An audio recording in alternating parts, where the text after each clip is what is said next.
Hecasaldoria is an island country once known as Japan. In ancient times, monsters did not exist. However, monsters were suddenly born and multiplied in the blink of an eye. Now, about 80% of the world is inhospitable to humans due to the level of danger. At the same time that monsters appeared, the world granted humans different classes. These classes were assigned at birth, and people used them to make the best of their lives. The classes included fighter, warrior, priest, thief, merchant, hunter, and shaman. The owners of 8 classes were considered talented, while 3 special classes were known as the chosen ones: king, sage, and hero. Finally, most humans were classified as powerless people, such as those who worked in town development or hotels. This was considered the weakest class. A young man was seen holding a rock in his hand. He flicked the stone toward a monster, and the rock pierced it, instantly defeating it. A father and his son stood there with their jaws dropped, completely speechless as they watched the monster burst apart in front of them. The young man walked toward the two and checked if they were okay. He then picked up the coins the monster had dropped and placed them into a bag. The father could not say anything, remaining frozen with his mouth wide open. The young man held up one of the coins before putting it into the bag and observing that they seemed fine. The father, a level 1 villager, wondered whether the young man had saved them and how he had managed to do it. His son, who was also a level 1 villager, showed his system window, displaying their class and level. The young man explained that he had simply flicked a rock at the monster and thanked them for showing him their status. The two were astonished that a mere rock had defeated the monster. The young man tossed the bag of coins to the boy, telling him that what mattered more was the reward. The bag was filled with coins. The father looked at the bag hesitantly, wondering what it contained. The young man explained that the slime had dropped it, and that there were 100 bronze coins inside, which belonged to them. The father looked at the young man and explained that they had received 100 bronze coins for defeating a slime and wondered whether that was not incredible. The young boy shook his head from side to side, leaving the young man shocked. The young man pointed out that the boy could buy sweets and toys with that amount of money. The boy sadly explained that a villager could not defeat a green slime. The young man looked at him and expressed pity before deciding to return to town. He turned his back on them and began walking away. The young boy called after him and wondered who he was, even questioning whether he might be some kind of hero. The young man glanced back at them and denied being a hero. However, something about the young man shocked the father and son. He showed them his system window. The system revealed his name as Kagami Kuji, a villager with a level of 999. The father and son were stunned by the sight of a level 999 villager, especially since villager was considered the weakest class. Kagami Kuji thought about having meat for lunch. Upon arriving at the free city of Valman, Kuji walked around the village while taking a bite of his meat. He suddenly heard someone in the crowd shouting about why monsters had to remain, why they had to cling to the strong to survive, and why young children had to be forced to carry swords. The person shouting was a young man standing on a platform. He continued proclaiming that monsters were servants of demons, and that peace would never come unless the demon king was defeated. Kuji watched from a distance and found the commotion noisy and disturbing. A man suddenly noticed a hero party, causing Kuji to turn and look at them. Another man wondered whether he could join them as well. The two men began walking away. The bald man told his friend not to be ridiculous because he was only a villager. His friend pointed out that villagers could become quite strong if their levels were high enough. He then wondered whether it was possible for him to increase his level. Kuji silently agreed with the thought. He knew that this was how most people thought. In the ancient caves, a blue devil attempted to attack Kuji. Kuji clenched his fist and identified his target before punching the demon as hard as he could. The demon immediately transformed into coins after being defeated. Kuji wondered why there were so many monsters that day. As he gathered the coins, he considered whether there was a spawn block nearby. He wanted to find it before it was destroyed so that he could have a monster-killing spree. He also figured that the monsters would probably respawn anyway. Thanks to this, he could accept and complete all kinds of quests. Kuji looked at a piece of paper and checked how many monsters remained for his quest. He then noticed a nearby cave and began running toward it after seeing that there might be more monsters inside. Just before entering the cave, Kuji stopped and hid behind a wall. He saw a hero defeating a monster together with his party. Kuji recognized the monster as one of the blue devils he had been hunting. He wondered why heroes were there and thought that they should return to conquering their demon castles. A mage praised Rex for his accomplishment. Rex, the hero, raised his sword and ordered the party to continue toward their goal while they were still in good condition. Kuji began running away. He wished them well and wondered what their goal was, although he decided that it ultimately did not matter. He was annoyed that they were going around and taking his blue devils. Suddenly, Kuji stopped running and widened his eyes in disbelief. In the distance, he saw 3 monsters grouped together and realized that he had found a cluster. The blue devils were defeated and immediately transformed into coins. One of them even dropped a rare item. The item was a blue devil's horn, a rare item that completely negated all hostility directed toward its user by monsters as long as the horn contained magical energy. Kuji looked at his quest paper and smiled smugly, considering it his lucky day. There had been many rare monsters as well. Although it was strange, he had encountered quite a few of them. Only 3 blue devils remained for his quest, meaning he would finish earlier than expected.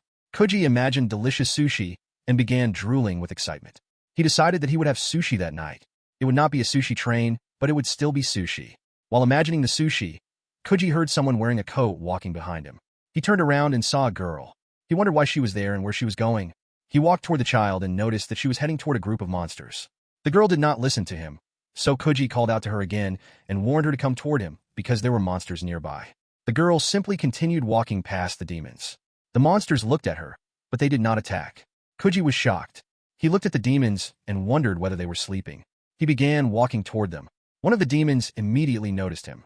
Kuji attacked the demon and realized that he had been right. The demon responded to him, but had ignored the girl. After defeating the monsters, Kuji looked toward the end of the tunnel and wondered whether he should chase after the girl. 5 minutes later, Kuji ran around searching for the little girl. He realized that he had lost track of her. After a while, he began seeing light at the end of the tunnel. He wondered whether it was an exit. However, before reaching the end of the tunnel, he encountered 2 demons and immediately attacked them. As he fought them, Kuji realized that there were too many monsters. After defeating the final demon, he heard someone scream. It sounded like a child's scream. Kuji immediately ran toward the end of the tunnel, wondering whether it was the same child from earlier. Rex looked menacingly at the young girl as he approached her. The little girl was frightened and stood completely frozen in place. Rex made it clear that the place belonged to the royal family and questioned what someone like her was doing there. The young girl wiped the tears from her eyes and called for her father. Rex then attacked her with deadly force.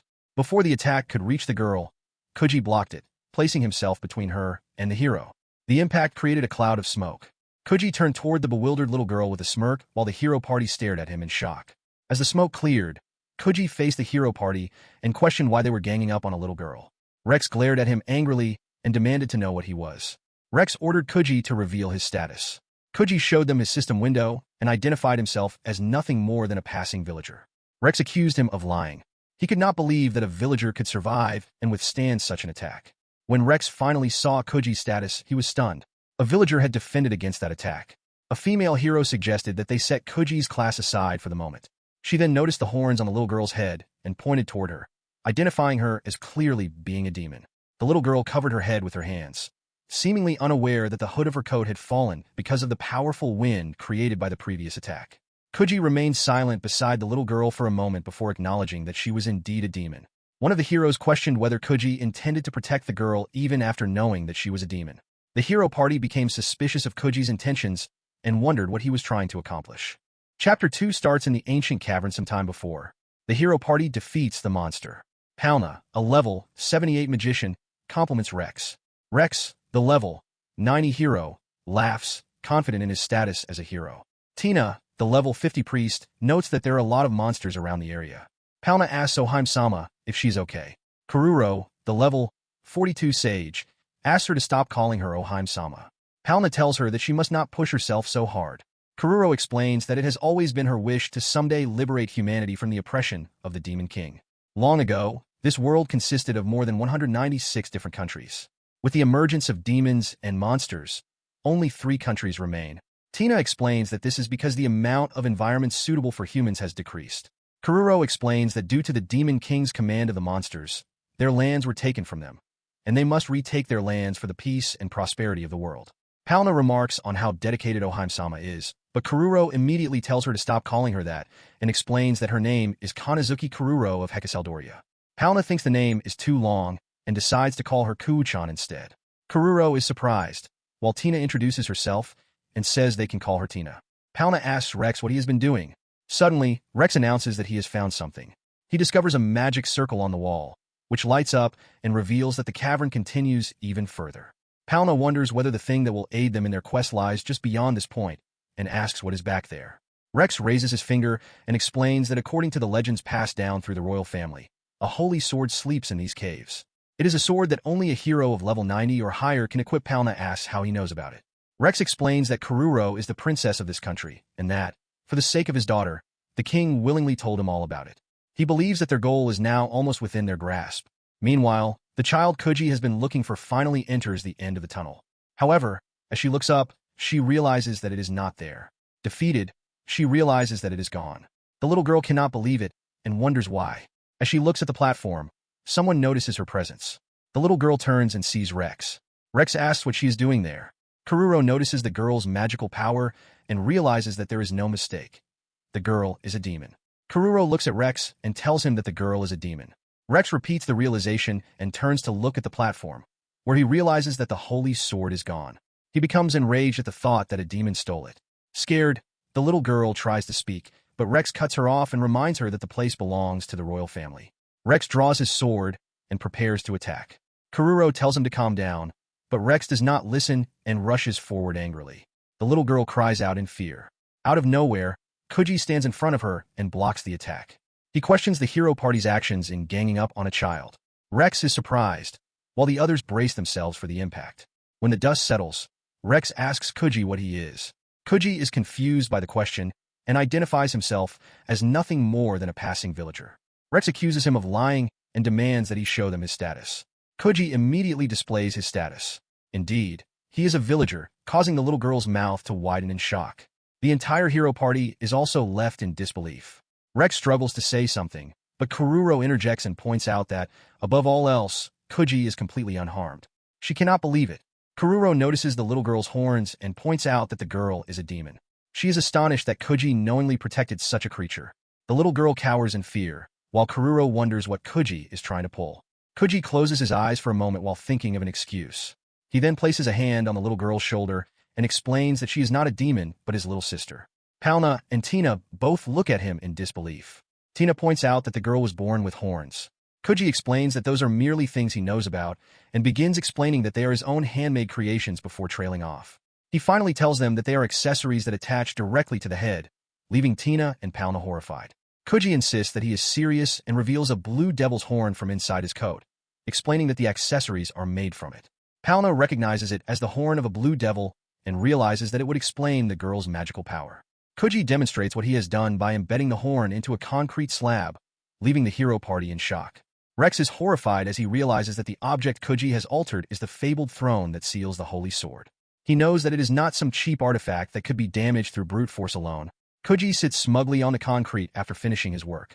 Kururo is left speechless. In her mind, she wonders whether Kuji really thinks such a slipshod explanation could fool anyone. On the other hand, Kuji adds that they should not try it at home. Kururo then smiles slightly and finds the situation somewhat funny. She laughs quietly before accepting Kuji's explanation, reasoning that if he is willing to go that far to explain it, then that must be what it is. Kuji celebrates internally, believing that his deception has succeeded. Kururo smiles at him and tells him that they will not pursue the matter any further. Rex then points at them and insists that the holy sword is a different matter. He questions what Kuji's sister was doing in the room. Rex points out that she just happened to stumble into the room at the same time the holy sword disappeared and insists that there is no way this is merely a coincidence. Kuji maintains that it really is just a coincidence and wonders what the big deal about the holy sword is anyway. Rex explains that he is a hero, a chosen human, and that there is only one person qualified to wield the holy sword. Kuji tells him that it is his fault and explains that if Rex is talking about the sword, Kuji found it a while ago and has already sold it. The entire hero party's eyes widen in shock. Rex is horrified by the revelation that Kuji sold the holy sword of the royal family. Kuji nervously wonders what holy sword Rex is referring to. Rex accuses him of lying and explains that, due to the ancient power imbued within it, only a hero should be capable of wielding it. There is no way a mere villager could simply pick it up. Kuji agrees that it was pretty heavy, but clarifies that he did not actually pick up the sword. Instead, he picked up the big chair. Kuji then returns to the concrete where he previously embedded the blue devil's horn and tells them that he will show them. Someone from the hero party insists that it is impossible. Kuji lifts the entire concrete structure and raises it over his head with ease, demonstrating that it is indeed possible. Everyone is shocked, including Rex. Rex loudly protests that it is impossible. He explains that fundamentally, the only way to raise one's level is to defeat a monster whose level is higher than their own. Rex has never even heard of a villager whose level is higher than 30. It is pointless for a villager to venture onto the battlefield in an attempt to raise their level, because there is no reason for them to take such a huge risk trying to surpass their class specifications. Rex tells Kuji that the highest level ever reached was achieved by a legendary hero whose level was 253. He cannot understand how a mere villager could surpass such heights and demands to know how Kuji managed to do it. Kuji simply explains that he has fought monsters every single day. Rex points out that he has done the same and becomes angry at Kuji's attitude. If it is a matter of numbers, Rex has defeated more monsters than anyone else, including through voluntary training. Kuji cuts him off and points out that defeating monsters is probably the only thing they have in common. Kuji then tells Rex to shut up before adding that he does not care and that this is simply life, so Rex should deal with it. Kuji takes Alice's hand and prepares to leave. Rex stops him and asks him to wait. If Kuji possesses that extent of power, Rex wonders what he intends to do with it. He suspects that Kuji must be trying to defeat the Demon King. Kuji explains that he is simply living a normal life and trying to earn a living. He believes that it is fine to leave the entire Demon King matter to the heroes. Rex is shocked by this reasoning. Kuji sighs and calmly explains that he guesses Rex has not figured out how this world works. Rex wonders what Kuji is getting at. Kuji turns to look at him with sad eyes. Rex is confused by Kuji's behavior. Kururo then reminds Kuji that the holy sword is property of the royal family. Kuji apologizes and asks whether she could please overlook the matter. Kururo asks Kuji why he does not join their party and aid them in defeating the Demon King. Alice glares at them. Kuji apologizes but declines. Kururo asks him why. She wonders whether, with his power alone, he does not think he could accomplish things that no one has ever done before. Kuji looks at her and replies that he does not think so, surprising the entire group with his answer. Kuji asks whether he simply needs to return the holy sword to her. He offers to help them look for it and asks her to let the matter slide. Kururo asks whether Kuji does not yearn for fame or fortune and whether he does not wish to save the thousands of people who are suffering. Kuji admits that he would like wealth but has no use for fame. If there are people suffering, then he is willing to help them. Kururo insists that this should be reason enough to fight, yet it is apparently still not enough for him. She then declares that upon the dawn of the Demon King's defeat, she will become his wife. Rex objects. Kuji's eyes widen at the announcement before he smiles, realizing that she cares more about others than her own well-being. Kuji still refuses. Kururo begs him to tell her why. Kuji explains that he does not think defeating the Demon King is that great of a feat, that is why he will not fight or help them. That is simply how he feels, so he asks them not to let it bother them too much. However, he acknowledges that they are not necessarily in the wrong, leaving the hero party confused by his answer. Palna admits that she does not understand and asks Kuji to explain his reasoning. Kuji tells her that it is meaningless unless they figure it out themselves, and suggests that they simply forget he said anything. Tina asks him to at least give them a hint. Kuji explains that it is like what Kururo said earlier. There are people suffering. He asks whether they really think he is that selfish as he and Alice walk away. Someone from the hero party notices that they have already left. Rex remembers that Kuji previously told him that he had not yet figured out how the world works. He wonders whether they have any idea what that person even is. Rex admits that they do not have a clue. However, there is one thing he knows. He has to become stronger than Kuji. Meanwhile, Kuji and Alice finally leave the cave. Kuji sighs and notices that it is already nighttime before suddenly sneezing loudly. He tells Alice that it has gotten cold outside and that they should head home. He looks at Alice and notices her hesitation. After a moment, Alice announces that Kuji is the person she has been looking for. Kuji is bewildered. Alice stutters before finally gathering the courage to ask Kuji to marry her. Kuji takes a step back, wondering internally who this girl is and why she has suddenly proposed marriage to him. Back when Kuji was still a kid, his father yelled at him to get back there and asked whether he was still going around trying to defeat monsters. He reminded Kuji that he was a villager and should start acting like one and get to work. Kuji replied that it was fine because he could throw rocks from far away, so they did not have to worry about it. He then told his father that his level had even gone up. At that time, he was still level 3. His father could not understand how a villager could raise their level, but Kuji had already run away, telling himself that he was not going to stop because monster extermination was far more profitable than any villager job. Villagers were supposed to be a class incapable of fighting monsters. There were tailors, farmers, bakers, laborers, villagers, and other jobs. Kagami first started defeating monsters when he was just a boy. It was a complete stroke of luck that he was able to do so, and Kagami did not know that. He was now seen throwing a rock at a slime monster, defeating it. When monsters were defeated, they dropped money. The profits from such things were almost incomparable to the meager income of a villager. Kagami was enthralled by the charm of such riches. Then, a tiny wave of doubt was born within him. Kuji wondered how monsters could drop money in the first place. Back to the present, outside the cave, Alice tells Kuji that he is the person she has been looking for and that she wants him to marry her, leaving Kuji shocked. He turns away, wondering what this kid is babbling about. He then asks what a demon, such as herself, wants with a holy sword. Alice mentions her father. Koji asks about her father, before remembering his own father lying lifeless in a pool of blood. Koji becomes speechless. Alice explains that her father has fallen ill and that she has heard rumors about a new hero embarking on a journey. If he gets his hands on the holy sword, she fears that he will kill her father. Koji asks whether the hero can defeat her father by using the holy sword, wondering whether it is something like the Demon King.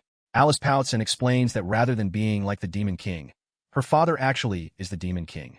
Finally, Alice reveals that her father is the Demon King, leaving Koji shocked and unable to believe it. Alice apologizes and explains that she was not trying to hide it, but Kagami cuts her off by wondering whether that old guy actually had a daughter. Alice asks whether he knows her father and whether that was why he had no interest in defeating him. Koji replies that it is not really the case. He explains that it is simply a matter of time until her father is defeated. Alice worriedly asks whether that means he will not help her. She wonders whether it is because monsters are all born from the horns of demons. Koji replies that he knows all about demon horns but asks whether Alice really thinks that just because they were born as demons, everything is automatically their fault. He points out that she is not even all that different from humans. Alice agrees and explains that this is why she wants to see whether demons and humans can coexist peacefully. She believes that if it is possible, then surely they can find a way. In Koji's mind, he calls her a child and realizes that this is how she came to the decision to propose marriage. Koji tells Alice that he is sorry but will be blunt. It is impossible. He explains that even if the demons did nothing, the monsters would still attack humans.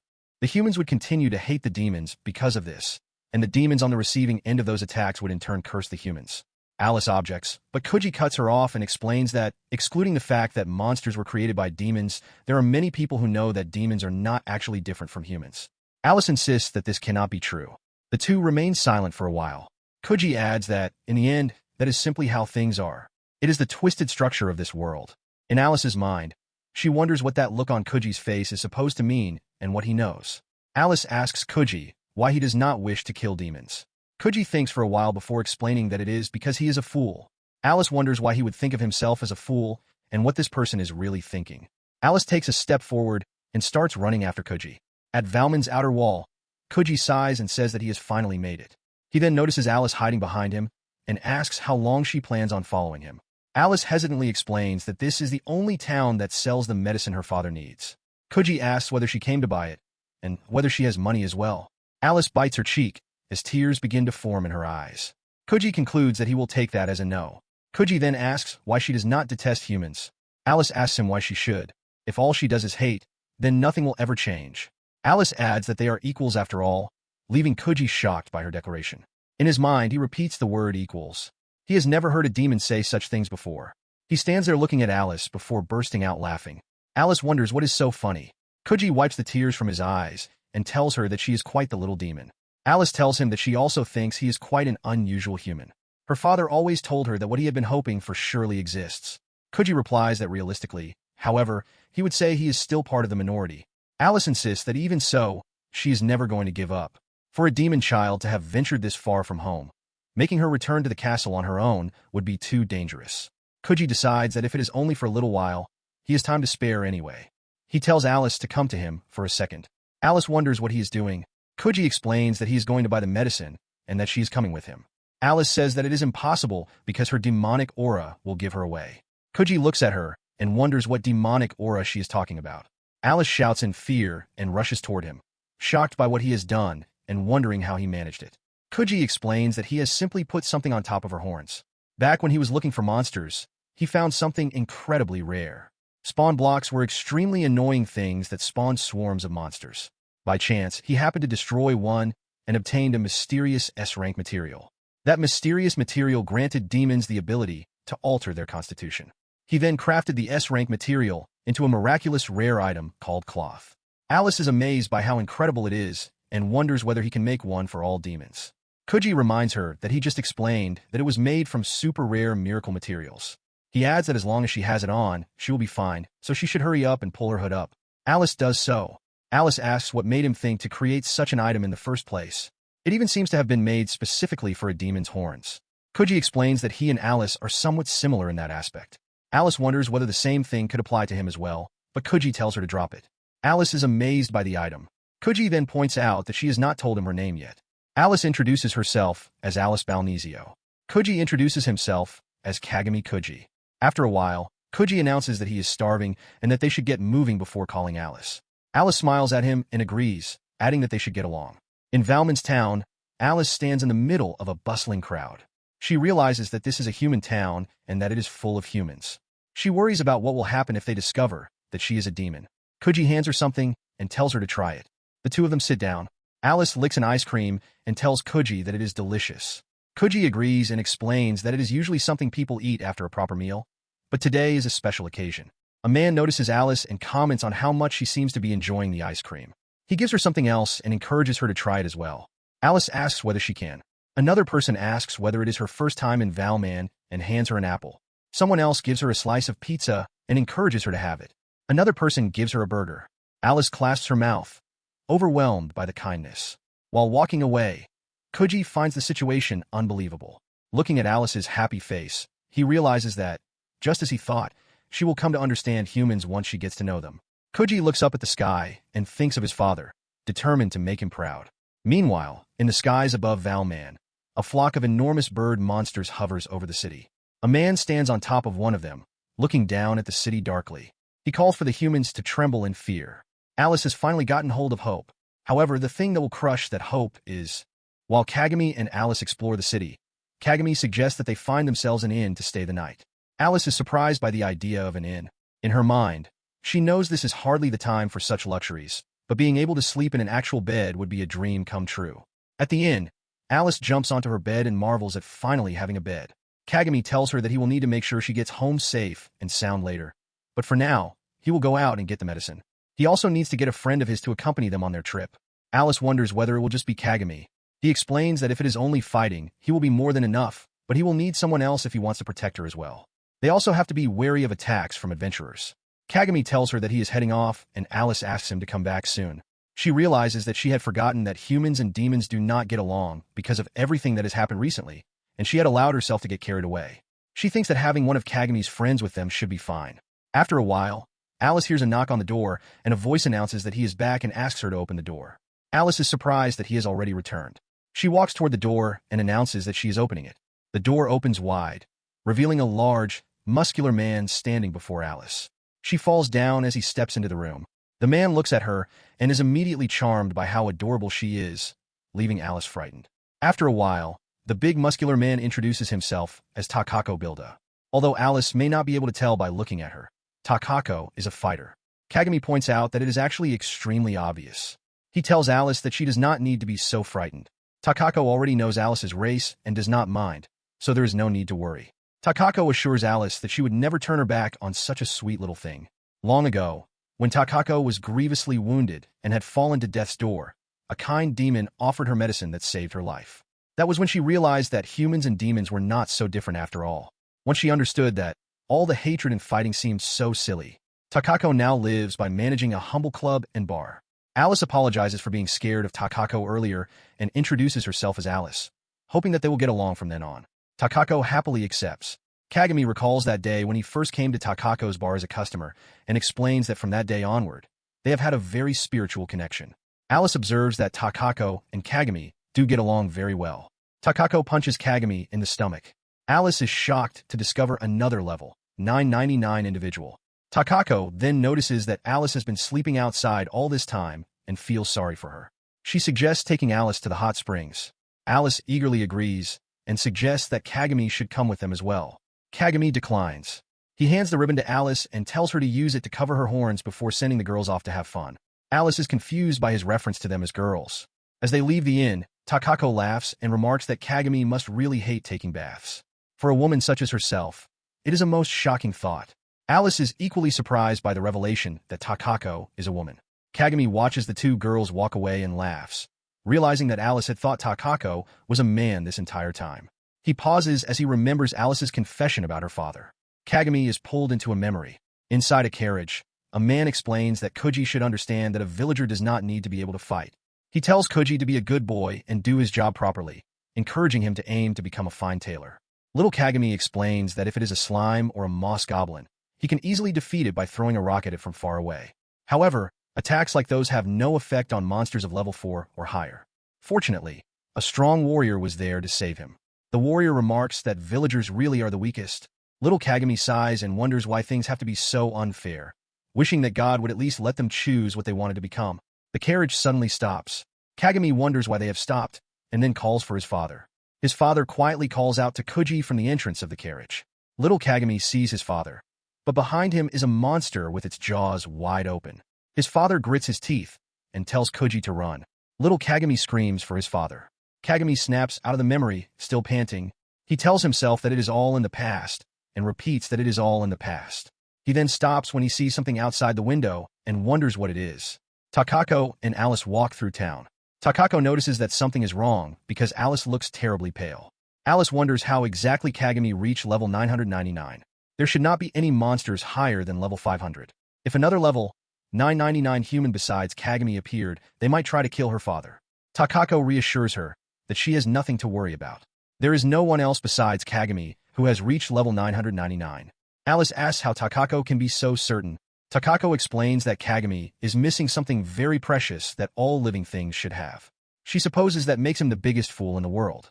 Alice is confused by the idea that he is missing something and wonders what that means, what kind of person he is, what Kagami is thinking, and how he became so strong. Alice becomes eager to know more and begs Takako to tell her everything about Kagami. Takako thinks that simply asking for the answers will not do. After all, they have only just met. Given time, she is sure that they will all get to know each other better, and getting to know each other that way would be far more enjoyable. Alice accepts Takako's answer and thanks her, promising to do her best to get to know both of them better. Takako thinks that Alice is adorable. She picks Alice up and declares that they shall continue onward to the hot springs that await them. Someone suddenly notices something in the sky and draws attention to it. Alice and Takako glance toward the sound as others begin screaming. Alice realizes that there are monsters falling from the sky. A demon riding a monster bird laughs at the chaos below. Kagami looks out his window and recognizes the creatures as a flock of hellcrows. Takako shields Alice. Alice realizes that this cannot be happening and wonders why the Demon King's army is there. A voice from above announces that the Demon King's army will commence its attack, and that all humans will bow before the might of the demons. The humans panic and react with hatred toward the demons, calling for them to be killed. Alice wonders why this is happening, because her father would never have wished for such a thing. She cries as she watches the demons ravage the city. Takako tells her not to worry. Alice protests because of what is happening to the town, but Takako cuts her off and explains that Valman is an adventurer town and none of these people will be defeated so easily. Someone points toward the sky, noticing that monsters are now flying into the air. Takako realizes that the only person capable of doing such a thing is Kagami. Takako carries Alice and runs away, believing that if they find the origin of the monster's takeoff, they will definitely find Kagami. Kagami lifts a monster and throws it into the air. The demon commander protects himself as the thrown monster nearly hits him. He looks down over the city and wonders how the bloody buffers are flying and, furthermore, flying with intended targets. He wonders whether it could be a hero, but questions whether even a hero could do something like this. Kagami notices the demon commander flying in the sky and identifies him as the commander. He realizes that he will have to do something to take him down, but for now, he needs to meet up with Alice and Takako. He stops and hides behind a wall when he sees Rex. Kagami recognizes the hero again. He watches Rex prepare to attack and wonders whether this idiot is really going to use one of those techniques here. Rex unleashes Heaven's Fury. Kagami jumps onto Rex before he can swing his sword and scolds him for being an idiot hero. The other adventurers recognize Kagami again and are shocked by how easily he can pick monsters up. Kagami throws another monster into the air and tells it to stay up there. Rex becomes furious and wonders what Kagami is thinking. He accuses Kagami of showing off how great and powerful he thinks he is. Kururo agrees and points out that they had just gathered together to rally their counterattack.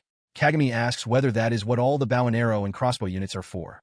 Palna points out that the mages are there as well. Kagami admits that the idea is not bad, but knocks Kururo on the head and tells her that she is too naive. Kagami explains that while he will commend Mr. Hero on his powerful technique, he questions what Rex was thinking by trying to instantly kill the demon commander without even attempting to capture him for questioning. As for the princess's arrows, Kagami considers them horrible. If they miss their targets, all those arrows will fall onto the town and cause even more damage. He concludes that they all lack experience. However, he acknowledges that they had good intentions. Kururo finds this frustrating but realizes that Kagami is right. She had been so focused on the monsters that she forgot about the town. Instead of protecting the people as she should have, she was putting them in even greater danger. Palna asks what they are supposed to do in that case, and wonders how Kagami is able to throw those monsters like that when he is not supposed to be able to use magic. Kagami begins to explain, but Alice cuts him off and asks whether Kagami cannot use magic. Takako announces that they have finally found him. Kagami is relieved to see Takako and Alice and checks that they are okay. Palna notices their exchange and points out that Alice is not really Kagami's little sister. If she were really his sister, she would not call him by his last name. Kagami ignores the observation and instead asks Alice whether she is hurt. He notices that she looks upset and wonders why she has such a long face, jokingly asking whether she has been shrunk. Alice looks at him with tears in her eyes. Kagami tells her not to look so down and assures her that everything will be fine because he will take care of it. Kururo addresses Kagami and introduces herself properly as Kanazuki Kururo Hekisaldoria. She explains that even if Kagami's power has been noticed, she highly doubts that they will be able to demonstrate the full might of humanity unless they work together. Kagami says that there is no need to go that far. They simply need to capture the demon hotshot in the sky. Kururo is surprised. Kagami explains that the Demon King's army does not know their strength, so they will be in for a huge surprise. Regardless of how organized their attacks are, Kagami believes they can exploit that advantage. Kururo and the others remain quiet. Palna points out that the demon in the sky is a completely different story. Kagami tells her to calm down. When it comes to enemies, the only thing to do is defeat them. When faced with an enemy whose intentions are unknown, the opponent should be suspicious of suspicious things. Rex and Tina are confused by what he means. Palna wonders whether Kagami knows more than he is letting on and realizes that he may really know something. In Kagami's mind, he realizes that the big sister has started to catch on. Up until now, the Demon King's army has never attacked anyone. But now, with the big guys sleeping on the job, the timing is far too unnatural. He glances at Alice and sighs. He wishes it were as easy as simply going up there and asking what the demon commander wants. Kagami tells everyone to back up a little. Alice asks what he is going to do. Kagami announces that he is going to do something like this before jumping into the air. The others watch as Kagami shoots upward and calls for Takako. Takako realizes what they are doing and jumps after Kagami. Kagami thinks that he needs one more push. Takako asks whether he is ready and prepares to deliver a special express service free of charge. She flips through the air and warns that passenger safety cannot be guaranteed before kicking Kagami hard and telling him not to die. The impact sends Kagami flying. The demon commander is alarmed when he sees Kagami flying toward him. He wonders what is happening with this town. First monsters and now humans are flying. He watches as Kagami approaches while screaming, but Kagami flies past him. The demon commander wonders whether Kagami went too far and finds the situation increasingly unsettling. He begins to wonder whether this is really a human town at all. A crash from behind startles the demon commander's monster. He turns around and sees Kagami. Kagami stands up and remarks that he thought he was going to die, calling Takako a friggin' gorilla and suggesting that she should take better aim next time. He considers this a good way to kick things off before asking the demon commander whether he minds explaining what all of this is about. The demon commander asks what Kagami is. Kagami identifies himself as a passing villager. The demon commander is stunned to learn that Kagami is a level 999 villager. He considers such a thing preposterous, believing that someone with such strength would be capable of harming his demonic lordship. Kagami acknowledges that if they are talking about the Demon King, then things are different. The demon commander attacks Kagami, refusing to allow him to lay a hand on his demonic lordship. A cloud of smoke forms from the attack. Kagami tells him there is no need to be so jumpy and explains that the Demon King is an acquaintance of his. He has no intention of slaying him. The demon commander is confused. In his mind, he cannot believe that his attack failed to exterminate Kagami and that this villager is supposedly an acquaintance of his demonic highness. Kagami asks whether Alice is the king's daughter and explains that the child is currently in his care. The demon commander is shocked that Kagami even knows about Lady Alice. If Kagami is truly looking after her, then he cannot simply ignore him. He wonders whether Kagami is an ally of the demons. Kagami explains that he is neither an enemy nor an ally, although he would not say that he is on the human side either. The demon commander asks what exactly Kagami came there for. Kagami explains that he has a question. The Demon King, he knows, is not the type of person who would wish for the destruction of all humankind. His daughter told him earlier that he had fallen ill, and she had ventured as far as this place in search of medicine for him. Kagami therefore asks whether this attack is really something the Demon King ordered. The demon commander is shocked to hear that his demonic lordship is ill and cannot understand what Kagami is talking about. He insists that these are the genuine orders of his lordship. Kagami asks whether he is absolutely certain and whether he received the orders directly from the Demon King. If so, Kagami cannot simply leave the matter alone. The demon commander becomes speechless. He wonders whether the demonic lord truly ordered this attack. There had been nothing unusual about the situation. His lordship had been sitting on the throne, with his right-hand demon, Lord Esteller, standing beside him. The demon commander remembers Lord Esteller Urget announcing that it was a royal command to attack the town of Valman. The demon commander realizes that the orders did not actually come from the demonic lordship himself. Kagami tells him to calm down because it is far too early to know for sure. The demon commander points out that Lord Esteller was standing at his demonic lordship's side. Kagami reiterates that it is too early to tell and explains that they simply do not know enough about the situation. It may actually have been Esteller's true intention from the beginning, although there is also the possibility that he himself is being manipulated. The demon commander is shocked by the possibility that someone as great as his demonic highness could be involved in such a situation. Kagami clarifies that he only said it was a possibility and warns the demon commander that overreacting will not help them. The demon commander decides that they must hurry to the demon king's castle. Kagami tells him not to move so quickly. The demon commander becomes frustrated and wonders what Kagami is doing. He fears that Kagami is trying to drop them into the forest. Kagami looks up and notices that the remaining Hellcrows have finally arrived. The demon commander wonders what Kagami is planning. Kagami jumps off his Hellcrow and launches himself through the air, piercing through the sky and killing all the remaining Hellcrows. The demon commander cannot believe that Kagami has defeated an entire flock of Hellcrows in one attack.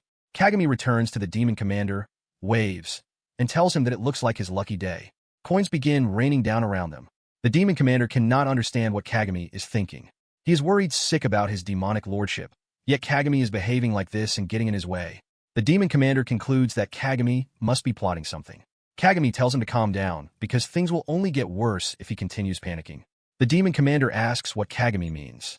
Kagami explains that there is a possibility that the demon commander is being played for a fool. If he goes to confirm his suspicions in person, both the demon commander and demon king could end up in danger. Kagami suggests that it would be better to completely annihilate the attacking force there and then return to the demon king's castle in secret. The demon commander considers the idea. Kagami adds that he also wants to take back all the earnings he obtained from defeating the Hellcrows. The demon commander tells him to throw them away, because the crow cannot handle that much weight, and they will plummet to the ground at this rate. In his mind, the demon commander realizes that the situation is hopeless. Kagami asks whether he did not know that this was his intention. He raises his foot and stomps on the Hellcrow's back, killing it. Kagami and the demon commander begin falling. The demon commander panics, wondering how Kagami expects them to survive the fall. Kagami calmly says that he will be fine, although the demon commander will probably hurt a little. The demon commander hits the ground and groans in pain. Kagami notices that he has finally awakened and appears to be alright. The demon commander calls Kagami a monster and wonders whether he is still alive. Kagami confirms that he is and asks what his name is. The demon commander introduces himself as Mino Abrasher. Mino asks whether Kagami truly has no intention of killing him despite being a demon. Kagami tells him to stop asking such idiotic questions. Mino is surprised by being called an idiot. Kagami explains that if he has no other choice, he will kill him, but Mino seems like a fairly reasonable person. More importantly, Mino is genuinely worried about the Demon King and Alice, so Kagami does not believe that he can be such a bad person. Mino insists that Kagami is not working with the humans. Kagami explains that the entire situation is stupid because of such divisions. If there were no monsters around, humans and demons would all be able to get along with each other. Because monsters are naturally born from the horns of demons, humans want nothing more than to kill the demons. As a result, both demons and humans fight each other out of fear. Kagami asks whether Mino does not think that is simply sad. Mino remains silent. Kagami then announces that since he has taken care of all of Mino's minions, he is going to head back. Around the following afternoon, he plans to return with Alice.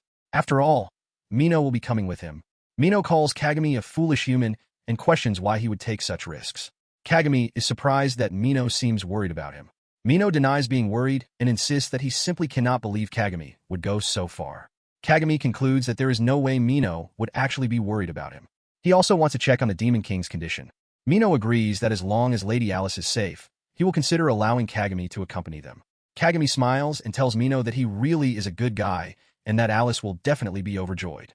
He bids him farewell until the following day.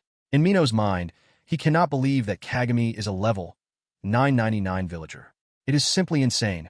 Although Kagami seems unable to move for the moment, he is still alive. Mino thinks about understanding and coexisting with humans and realizes that humans and demons are fighting precisely because such coexistence seems impossible. For now, he decides to keep an eye on the foolish human. He wonders whether, if such coexistence were possible, they could actually achieve peace. Mino sighs and tells himself that such thoughts are not something he should fantasize about. He simply hopes that Lady Alice is safe and well. At the Valman Inn, Kagami yawns. He asks Alice about the grin on her face. Alice thanks Kagami for having a proper conversation with Mino. Kagami explains that Mino is a pretty reasonable person, all things considered. Alice agrees. Knowing that Mino was the one who came to attack them, she would be happy if she could meet him as well. Kagami tells her that the hero and his group are there, but she is pretending to be a normal human, so things could become complicated very quickly. Although speaking properly with humans is still important. Kagami then remembers Takako and wonders where she is. Alice explains that Takako went to check on her shop. Kagami considers this typical of Takako. He decides that they will need to think about what to do afterward. There are a number of humans around, while Mino is practically overflowing with demonic energy. The horses will not work with demons, so they are useless. Alice points out that walking will take too long and that they have no idea when they will finally arrive. Kagami agrees and concludes that there is no helping it. He remembers that there is a mode of transportation willing to work with demons as well. Alice is surprised by this and eagerly agrees to use it. On the streets of Valman, Kagami points into the distance and identifies the creatures there. The Centauros wonder what Kagami is staring at and consider humans to be scum of the alleyways who should stop staring so intensely. Kagami explains to Alice that these are monsters called Centauros. Their pride is so enormous that they do not even acknowledge the existence of humans. He also tells her to watch how they react. One of the Centauros gets whipped and reacts with delight. Kagami is disgusted while Alice is frightened. Kagami explains that they are all extreme masochists and perverts who will obey the demands of a human simply to be whipped. He insists that he really does not want to use one under any circumstances. Alice agrees and feels as though her eyes would rot from the sight. She had never known such monsters existed. She remarks that Kagami certainly knows a lot. Kagami explains that before reaching level 999, he traveled all over the place. Alice repeats the significance of level 999. She has been wondering about it for some time. Kagami, a villager, has achieved what no hero has ever accomplished. She asks how exactly he reached level 999. Kagami simply attributes it to effort. Alice tells him that if it is a secret, then she understands, although she was simply curious. Kagami tells her not to make such a face, because anyone would be curious about how he reached such a level. Kagami explains how he reached LV.999. When he began saving money so that he could live a peaceful life, he also started increasing his level. Alice is disappointed by this explanation, prompting Kagami to point out the importance of money. Although money is not everything, necessities such as food and shelter require it. Even a powerless villager needs money to hire a bodyguard, and Kagami earned his money by defeating powerful monsters. Once he realized this, he continued risking his life to increase his wealth and eventually reached his current level. Alice wonders if accumulating money and power had made his hardships easier. Kagami agrees that he had expected things to become easier after becoming wealthy and powerful. It was around this time that he discovered a mysterious item at the Adventurers Guild shop. He wondered whether he would soon be able to afford a house when something caught his attention. The item was a mystery item whose contents would remain unknown until it was purchased, and it cost 10,000 gold. Alice was shocked by the price and urged Kagami not to buy it, questioning how much money he even had. Kagami revealed that he had around 5,000 gold, causing Alice to point out that he could probably buy a castle with that much. Kagami considered buying such an item far from meaningless. He had a dream, and the fact that the price of an item revealed nothing about its contents made it a challenge he willingly accepted. Alice desperately tried to stop him from accepting the challenge. Kagami believed that the item could contain something holding the mysteries of the world. Alice realized that she could not stop him and was no longer even sure whether Kagami was being serious. He refused to give her a simple explanation, leaving her convinced that his reasoning was simply something that could not be explained. Kagami eventually admits that everything had initially been for the sake of money. Alice accepts his explanation. Kagami then reflects on how mysterious money truly is. He wonders why the currency dropped by monsters is considered so important to human life. Alice finds his question strange because that is simply how the world has always worked. Someone calls out to them. Takako has been looking everywhere for them. Kagami recognizes her and tells Alice that they will have to continue their conversation another time. Alice still needs to meet with Mino. Takako approaches Alice and asks whether they had talked. Alice confirms that they had and says that she is not going to rush Kagami. Takako finds Alice adorable. Alice wonders if they will continue their conversation later, while Kagami wonders how long he and Alice will remain together. At the outskirts of Valman, Mino calls out to Lady Alice. Alice responds as he approaches. Mino kneels before her, relieved to see that she is safe. He is amazed that she managed to come this far on her own and feels guilty that, despite existing to serve her, he attacked the very town where Lady Alice was staying. Alice apologizes and assures him that he does not need to worry. Mino then tells Kagami that he had not been lying after all. Kagami confirms this. Mino expresses his gratitude toward the brave men who have been protecting Lady Alice. Takako becomes interested in Mino, apparently wondering if he is the handsome man they had been talking about. Mino, confused by Takako's appearance, wonders who he is. Alice assures Mino that Takako is not frightening and even accepts demons. Mino apologizes, and Takako accepts his apology. Mino introduces himself as Mino and praises Takako as a brave gentleman. Mino mistakenly believes Takako is a man. Takako glares at him and corrects the misunderstanding, introducing herself as Takako Bilda. Mino becomes frightened and offers his sincerest apologies. Kagami pulls out a map. Since Mino is radiating demonic power, they need to keep him out of sight, meaning they will have to continue on foot from there. Mino interrupts them, bringing up something that had been on his mind for some time: Alice's demonic power. Alice realizes that he cannot sense it and explains that it is because of the cloth Kagami gave her. She also shows him the ribbon Kagami made for her. Thanks to them, she had even been able to enter the town of Valman. Mino is astonished that Kagami had made them. Kagami explains that the materials are extremely rare, so he could only make one set. Mino wonders whether humans truly do not despise demons. Before they can continue, someone attacks them. A giant fireball flies toward the group. Kagami dodges it in time, but the map in his hands catches fire. Rex declares that Kagami has finally revealed his true colors. Kagami sighs, realizing that the idiot hero has appeared. Palna says that she had suspected something was wrong. Kururo also reveals that she had felt something was amiss. Tina realizes that Kagami's claim that Alice was his sister had been a lie, because he was actually traveling with demons. The hero party prepares to fight, accusing Kagami and Takako of being traitors. Kagami is puzzled by their tendency to appear one at a time. Rex insists that Kagami cannot lie his way out of the situation. The heroes surround Kagami and the others so that they cannot escape. Kagami responds by rushing toward Kururo and touching her head. He gives her a score of 0 points, judging their strategy to be pointless when they are facing an unbeatable opponent. Rex attacks Kagami with his sword. Kagami blocks the sword and points out the flaw in their surrounding tactic. Rex realizes that such a strategy is ineffective against someone like Kagami. Kagami urges Rex and the others to give up, but Rex refuses. As a hero, he believes that if heroes give up, there will be no one left to fight the villains. Kagami observes that Rex is unskilled and reckless, but acknowledges that he has courage. He grabs Rex's sword and reminds him that it would be unfortunate if the hero were to die. Rex calls Kagami a monster. Kagami accepts the description and asks them to leave the monster alone and return to their quest to exterminate the Demon King. Tina objects, pointing out that a subordinate of the Demon King is standing directly in front of them. Palna adds that many people were victims of the previous day's attack, so they cannot simply allow the mastermind behind it to escape. Kagami acknowledges that they have a fair point. Mino had indeed gone on a rampage through the town, and Kagami believes that Mino should apologize for what happened. Mino is shocked by this suggestion and cannot understand why he should apologize. The demons had suffered countless humiliations as a result of the previous day's attack. Alice watches sadly as the situation unfolds. Rex insists that the matter cannot be resolved with a simple apology. Demons that threaten human lives are evil, and anyone who cooperates with them is evil as well. Kagami grabs Rex's sword and challenges the idea. He questions who decided that demons were inherently evil and points toward Alice, asking whether Rex believes his little sister looks evil. Kagami then reveals that Alice is actually the Demon King's daughter. Rex is stunned by the revelation. Kagami points out that, despite encountering Alice multiple times, Rex had never noticed her demonic nature. Kagami believes this is because Rex had never actually viewed her as completely evil. Rex struggles with the revelation. Kagami acknowledges that monsters born from demon horns are dangerous to humans. However, aside from the harm caused by those monsters, demons are no different from humans. Because of this, he refuses to allow his demon friends to be killed. Kagami then breaks Rex's sword with his bare hand. Rex and the others stare in shock at the broken sword. Kururo still argues that Mino is a criminal because he was the one who attacked the town, regardless of his appearance or nature.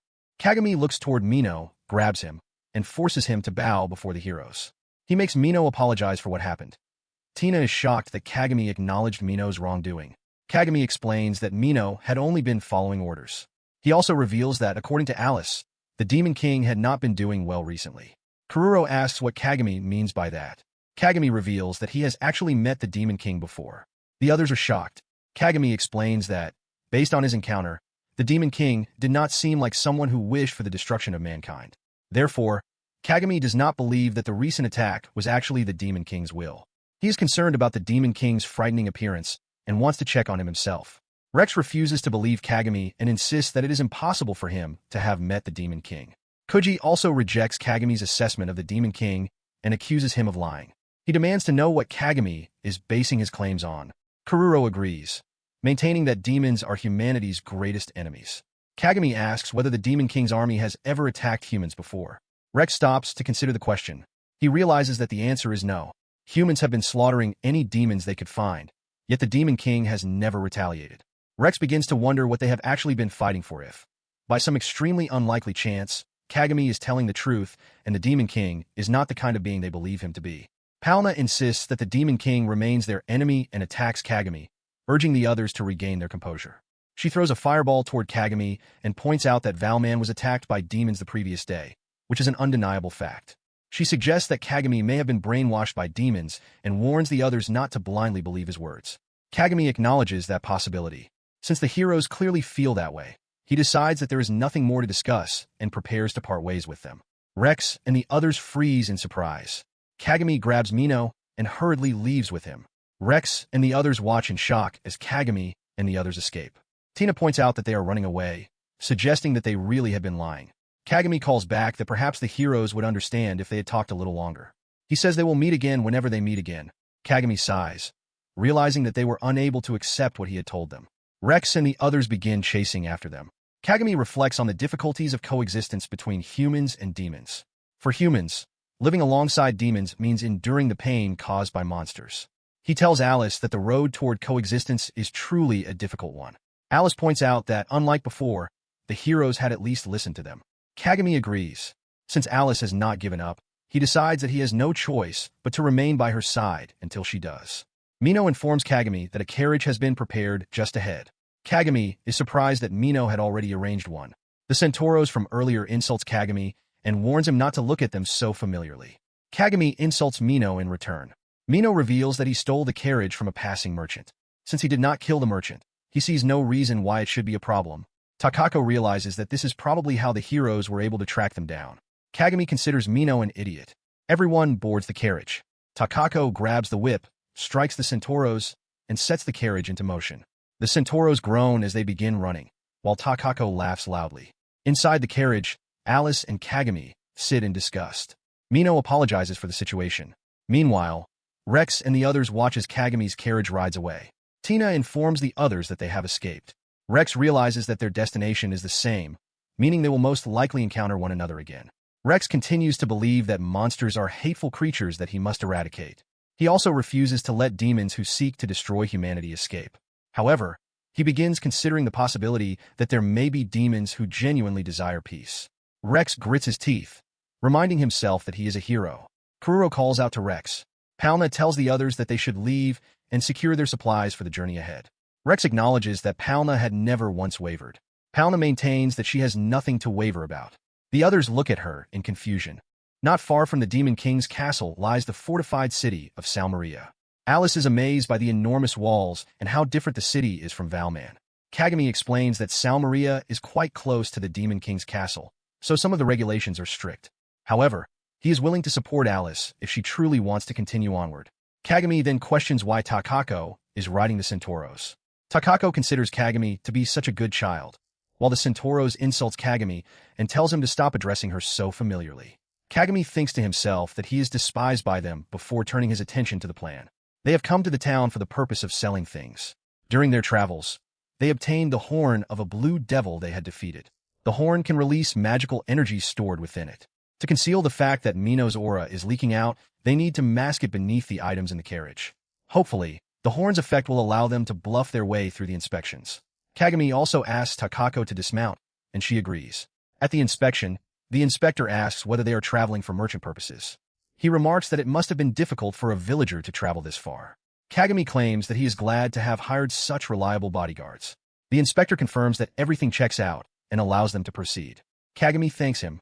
The inspector reminds them that there are many people in the city because of the parade, so they should be able to make quite a fortune. Kagami becomes curious about the parade. In the streets of Salmaria, Alice is amazed by the town. Takako notices Kagami's concern. Kagami explains that he asked around for more details and found the situation somewhat sickening. Apparently, the area had been attacked by the Demon King's army over the past few days. The battle ended in Salmaria's triumph, and the following day, they will be forming an actual subjugation division. Alice is shocked. Takako compares the attack to what happened in Valman. Kagami explains that the Demon King has never done anything like this before. He believes that winning against the first attack must have gone to their heads, and today's celebration is being held because of that victory. The monsters prowling the area surrounding the Demon King's castle are ridiculously strong. At best, only half of the members of the subjugation division will return, with the rest being annihilated. Kagami finds it alarming that the Demon King's army targeted this town first. If things continue in this direction, with retaliation and endless war continuing, the road to coexistence will most likely be destroyed. Takako explains that stopping the subjugation force at this point will be extremely difficult, and if the demon army attacks again, protecting Sao Maria will also be very difficult. Kagami agrees. The island of Atros, where the Demon King's castle is located, is home to a spawn block, meaning the monsters born there are of a ridiculously high level. Furthermore, in preparation for an actual attack, there is a possibility that the demons have been accumulating a large quantity of monsters. If the demons decided to attack, they could practically annihilate their opponents all at once. Even Sao Maria would be unable to defend against such an invasion. Takako acknowledges that he may be right. Kagami reveals that he has thought of an idea. Instead of allowing a subjugation force to be sent, they will go directly to the Demon King, persuade him, and then escape with the entire demon race. Takako understands Kagami's feelings, but considers the plan far too reckless. She wonders what Kagami will do if the Demon King truly wishes for the annihilation of all humans. If that is the case, she questions whether Kagami really believes Alice would simply turn a blind eye to it. Alice realizes that Takako is right. If her father intends to wage war against humans, she would have to confront him. Kagami interrupts her thoughts and declares that he will fight at that point. However, he intends to fight alongside humans and demons united in an allied force aimed at achieving coexistence between the two races. Takako, Alice, and Mino are shocked by the idea of an allied force. Kagami proposes gathering humans and demons who wish to put an end to the conflict. If they search for them, he believes they will find a great many people who share that desire. Takako questions whether such people could really be found even in a situation like this. She recalls that she had asked before whether both sides could truly get along peacefully. Kagami begins to answer, but Alice interrupts him. She realizes that they have already accomplished such coexistence among themselves. She intends to join this allied force as well. Kagami warns that doing so may eventually force her to confront her father. Alice refuses to give up on the idea of coexistence between their races, even if her father truly intends to declare war on humanity. She cannot bring herself to give up at this point. Kagami pats her head and agrees that they will do their best together. Alice accepts. She then wonders about Mino. Mino considers himself a loyal subject of his demonic highness, but he cannot simply leave Lady Alice on her own. He jumps out of the carriage and insists that he cannot stray from Lady Alice's side. Kagami pushes Mino back inside the carriage and tells him not to come out. Takako considers herself a fool and wonders whether they would be willing to let her join their merry band as well. Kagami agrees that from then on, they will continue getting along. The Centauros declare that regardless of what happens, they will accompany them and expect some appreciation in return. Kagami agrees, and they continue onward toward the Demon King's castle. At the Sao Maria Inn, Kagami acknowledges that it is nice to be in such high spirits, but wishes they could hurry up and leave the city. Takako tells Kagami to sit properly. In light of the recent attack, the front gates are closed before sunset, and the guards stationed there are also quite strict. Alice realizes that sneaking out quietly will be difficult. Kagami adds that they also need to avoid attracting too much attention. Once the gates open, they will have to get out of there as quickly as possible. Alice agrees. Since the subjugation division will be quite large, it will take time before they can depart, meaning they should still be able to reach their destination faster than the division. Kagami agrees, saying that is exactly what he had been thinking. Takako privately expected them to be more flustered, but instead they are calmly thinking through the situation. Anyone looking at them would never think that peace between humans and demons was such a far-fetched idea. Takako tells them to stop fooling around. Since they cannot all move around recklessly, she suggests that Kagami and Alice go enjoy the parade. Alice hesitates because this is not exactly the time for such a thing, and she would also feel bad for Mino. Takako assures her that Mino told them not to worry about him and orders Kagami to escort the child around town. Alice apologizes, while Kagami objects. At the street parade, Alice is excited by the spectacle. The town is buzzing with excitement. Kagami tells her to calm down and grab something to eat. A performer approaches them, finds Alice adorable, and gives her a balloon. Alice is fascinated by the balloon. A baker also gives her some bread. A man offers her some kebabs. Alice realizes that she has once again received so many things from other people. Kagami points out that the same thing happened while they were in Valman and concludes that it must be a talent of hers. Alice decides that they should eat the food together. Kagami is surprised and asks whether she is sure. Alice explains that he has always been looking after her, so she wants him to eat it and preserve his strength. Kagami finds her honesty endearing despite her being only a child. Even though she is so worried about him, there is no need to worry anymore because of one of his skills. Alice becomes curious about the skill. Kagami explains that it is called auto-revive, a skill that naturally heals all minor injuries. Alice realizes that this is why Kagami never appears to be injured and thinks that he really is amazing. She wants to be useful to everyone as well. Kagami tells her that she is already proving herself useful because, until she appeared, he had already given up on the idea of coexistence. Alice becomes confused by his statement and wants to know what he means. Kagami suddenly becomes distracted by some spaghetti and wants to have some, asking Alice if she minds. Alice tries to stop him and wants to know what he meant by what he said earlier. Kagami wonders what she means when he suddenly hears Rex's voice. Palna comments on how slowly Rex is eating. Rex considers table manners important. Kagami and Rex meet each other's eyes. Rex abruptly stands up. At Atros Island, inside the Demon King's castle, various monsters stand ready. Somewhere in Sao Maria, Kagami encounters the hero again and is shocked to see him. Rex explains that he had been wanting to meet Kagami again. The chef scolds them and asks them to keep their voices down while inside the restaurant. Rex tells Kagami that there is something he wants to ask him, but when he tries to find Kagami, he has already disappeared. Tina angrily realizes that Kagami has run away again and admits that it is starting to get on her nerves. Rex urges everyone to hurry and go after him. In the streets of Sao Maria, Rex eventually realizes that they have lost Kagami. Palna asks Rex what they should do now, calling him an idiot. Rex is offended by being called an idiot, but points out that at least they now know Kagami is in the town. Tina suggests informing the townspeople and having them search for Kagami and the others. Rex decides that they should stop for now because he does not know how Kagami might react. Tina wonders whether Rex is worried that Kagami might harm anyone who finds him. Rex begins to deny it, but Kururo interrupts and assures them that this will not happen. When they fought Kagami previously, none of them were injured. Furthermore, Kururo does not believe that Kagami is a bad person. Tina acknowledges Kururo's point, but Palna interrupts. Kururo insists that Kagami had originally come to talk to them. Even when they attacked him without giving him a chance, he did not fight back. He never tried to force his own values upon them or use violence to make them submit to his will. Instead, he simply ran away. Rex admits that Kagami always looks down on people, but believes that they should not thoughtlessly go around hurting others. He is troubled by how desperately Kagami has been running away and thinks it would be better if they did not corner him. Palna questions whether Rex is suggesting that they simply chase Kagami without doing anything else and wonders if he is beginning to act friendly toward demons. Rex explains that he simply has something he wants to ask Kagami. Kururo adds that she wants to know why Kagami is protecting the demons. The next time they meet him, she intends to properly ask him about it. She reassures the others that there is no reason to worry because their goal of defeating demons has not changed. Back in the city of Sao Maria, Kagami and Alice catch their breath after escaping. Kagami is surprised that the others managed to catch up with them so quickly. Alice is also surprised. Kagami remarks that they keep running into each other. Their attention is drawn toward a large group of people, and Kagami comments on how excited everyone seems to be. He lifts Alice up so that she can see better and remarks on her incredible nerves of steel, considering that she is still excited about the festival.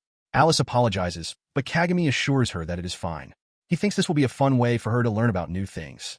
After some time, Alice is seen eating ice cream. She marvels at how amazing humans are for creating something so delicious. She wishes that everyone else could have a chance to try such things as well. A villager urges someone to hurry because the event is about to begin. Alice becomes curious about what is happening. She suddenly realizes that a monster has appeared. The surrounding people begin shouting and calling for it to be defeated. Alice is confused by their excitement. Kagami explains that it is a festival performance in which warriors demonstrate their abilities by defeating a weak monster. Suddenly, a loud explosion occurs. A large monster appears, and one of the spectators assumes that the festival has become even more elaborate. However, the monster slashes through the crowd, causing people to scream. Someone realizes that this is not part of the performance. Kagami shields Alice and warns her not to get close. He realizes that even if he begins gathering power for his skill, it will still take time, leaving him unsure of what to do. A person screams as the large monster approaches. Kururo suddenly appears and casts a divine shield. The monster rams into the shield, causing Kururo to cry out. Kururo and the person are pushed against a wall. Kururo curses under her breath. The person asks whether she is not afraid and urges her to forget about him and run away. Kururo refuses to flee. As a noble, she believes that protecting the people is her responsibility and refuses to sacrifice the lives of others in order to save herself. As the large monster approaches her, Kururo realizes that she is unable to move. Before the monster can reach her, Kagami appears in front of her and stops it with his bare hand. Kururo is shocked to see him there. Kagami swings his fist through the monster's face using charge blow, sending the large monster flying away. Kagami praises Kururo, saying that this time the princess has earned 100 points. Her party has also arrived. Tina is shocked to see Kagami and realizes that he is LV.999. Kagami remarks that the revelation should be his line instead. Rex grabs Kagami, confirming that he really is the same person they have been searching for. Rex refuses to let him run away again and is amazed that Kagami was able to defeat the monster. Kagami admits that the monster was extremely strong, but explains that he defeated it using charge blow. Rex is astonished that Kagami defeated such a powerful monster with a basic technique. Kagami explains that it is the only skill he can use quickly enough in such a situation. Rex tells Kagami that there are many things he wants to discuss with him. Kagami agrees to discuss them, but first wants to make sure that there are no other monsters roaming around. Kururo takes Kagami's hands and thanks him for rescuing her. Kagami dismisses her gratitude, explaining that she had simply bought him enough time. Because of her efforts, he was able to accumulate enough energy to defeat the monster with a single attack. Palna observes that Kagami will even save someone who is not a demon. Kagami sighs and explains that he is a neutral party. A man suddenly shouts at them, demanding to know what they are all doing and urging them to run away immediately. Kagami becomes alarmed and wonders whether there are more monsters roaming around. The man clarifies that this is not the problem. A huge swarm of monsters from Alstoro Island is heading toward them. There are approximately 10,000 monsters. The man declares that the town is finished. A man tells Kagami and the others that a horde of monsters is coming toward the town. Alice tries to object, but the man insists that it is true. Around 10,000 monsters are heading their way. Kagami calls out to Rex and tells him to immediately begin evacuating the townspeople. Kagami will quickly search the area and find his other companions. Rex tries to stop him. Kagami also tells Rex that he will leave Alice in his hands. Rex and the others are shocked. Rex cannot believe Kagami would do such a thing, considering that demons are their sworn enemies. He worries that if Kagami leaves Alice with them, they might decide to kill her. Rex urges Kagami to think carefully. Kagami explains that if he intended to kill Alice, he would never have entrusted her to Rex in the first place. He also reminds Rex that Rex wanted to talk to him about something. Rex admits that this is true, but Palna wonders whether Kagami simply does not care if Alice is killed because it will not matter in the end. Kagami desperately begs them to keep Alice safe before running away. Tina notes how desperate Kagami sounded. Palna tells Alice that, in the end, Kagami abandoned her. Alice disagrees and believes that Kagami truly placed his faith in all of them. Because of that, she will also believe in them. Alice wonders what will happen when the horde of monsters finally arrives, and what she should do. Kururo embraces Alice and tells her not to worry her little head about it. They will keep their promise, especially since Alice is not dangerous at all. Palna reminds them that this is not the time for such things, and heads ahead. Kururo tells Alice that they should work together to evacuate everyone safely. Rex will defeat the monsters while the others inform the townspeople. Alice warns everyone that a horde of monsters is heading toward the town and urges them all to evacuate immediately. As debris flies toward Alice, Rex quickly blocks it and warns her to watch out. Kururo checks whether Alice is alright, and Alice thanks her. Rex tells Alice to make sure to watch where she is going, but someone suddenly shouts angrily and demands that the person get away from Alice. Mino arrives and checks whether Alice is alright. Rex calls out to them and addresses Takako as the muscle man. Alice informs him that Takako is a woman. Rex continues calling her muscle man, so Alice corrects him again. Rex finally realizes that Takako is a woman. Takako comments on the unique ensemble that Rex and the others are wearing. Mino demands that they release Alice immediately. Rex explains that even though Mino has hidden his horns, Rex can still sense his demonic power. He then tells them that Kagami entrusted Alice to their care. Takako is surprised that Kagami made such a request and wonders what he could possibly be thinking. Rex explains the entire situation to the two of them. After hearing the explanation, Takako understands the situation. She decides that they will also search for Kagami. Since there is only one road leading to the inn, Takako wonders whether Kagami might have taken a wrong turn. Rex wonders where Kagami could be. Suddenly, a man shouts for someone to come quickly. A person is fighting a horde of monsters at the west gate. Everyone else has already fled, leaving a single villager fighting the monsters alone. The man fears that the villager will die and desperately calls for someone to save him. Alice immediately thinks of Kagami. She realizes that if there are humans who despise demons because their villages were destroyed by them, then the idea of coexistence will be impossible. Kagami intends to protect everyone by himself. Alice runs toward the west gate. Takako calls out in alarm and quickly lifts Alice onto her shoulders, explaining that this will be faster. Alice tells Takako that the person the man mentioned is most likely Kagami. Takako agrees and urges everyone to hurry. Even if Kagami has a recovery skill, there are far too many enemies for him to fight alone. Takako tells Mino to come with them because they will run across the rooftops. Even if they're talking about Kagami, this is not the kind of situation anyone should handle alone. Doing something like this is something only a fool would do. Rex wonders whether Kagami has some kind of death wish. Alice is surprised that Rex is coming as well. Takako wonders whether Rex intends to help them. Rex explains that after hearing something like that, there is no way he can simply ignore it. More importantly, he wonders why that villager would go out there without any backup. Takako believes that Kagami most likely did not want anyone to get hurt because of the situation, whether they were humans or demons. Rex questions whether doing something like this is simply asking to die. Takako explains that regardless of how foolhardy it may be, even if there is only a 1% chance of success, Kagami will never give up. Rex points out that there is a difference between recklessness and bravery. Takako explains that when it comes to Kagami and the sake of those he cares about, he has no fear for his own life. Rex admits that he had prepared himself for such a possibility, but Takako cuts him off, explaining that it is not about being prepared. Mino stops at the entrance to the west gate. Rex wonders why he suddenly stopped, but then gasps in shock when he sees that every monster near the gate has already been killed. He cannot understand how such a thing is possible. Kagami stands ready, surrounded by monsters. Rex is stunned by the sight and cannot understand how a villager could possibly be this strong. Alice calls out to Kagami. A snake monster rushes toward Kagami, but he grabs its body and tears it in half. Rex witnesses Kagami's actions and is left questioning what he is seeing and whether Kagami is really human. This is a LV.999 villager. Rex finds Kagami's actions unbelievable and wonders why he would go so far.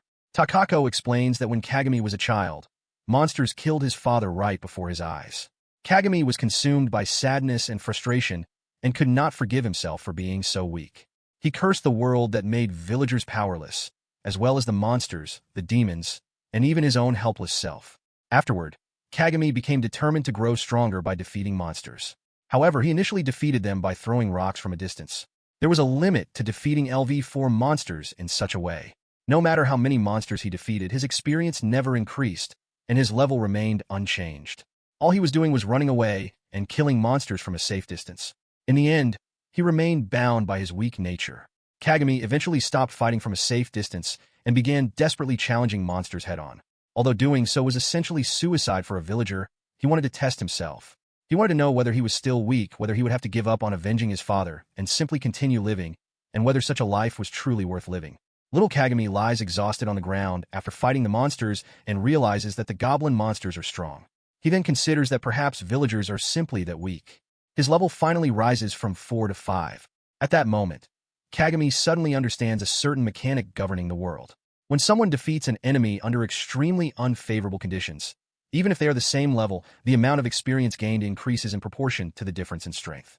The weaker one's equipment and fighting techniques are compared to those of the enemy, the more experience they gain. Experience is a double-edged sword that requires one to shoulder the risk of death in order to obtain it. The villager's only advantage is their overwhelming weakness. Little Kagami laughs as he wonders whether villagers die when they become stronger. He accepts that possibility and decides that he will pay for his levels with his life. He vows to kill the monsters and the demons that gave birth to them, determined to kill them all. True to his words, Kagami repeatedly risks his life by deliberately throwing himself into disadvantageous battles. He takes on the grudge left behind by his father's death. Eventually, Kagami, who had wandered far from his village, returns home. Little Kagami is horrified when he sees the scene in his village. All the villagers are dead, with bodies lying everywhere. Kagami realizes that his mother is also among the dead. Takako explains that the village had apparently been completely wiped out by a group of bandits.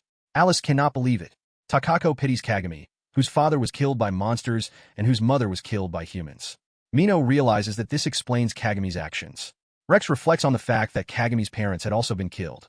Takako explains that Kuji decided to take a neutral stance, and meeting Alice's father was a major factor in that decision for Kagami.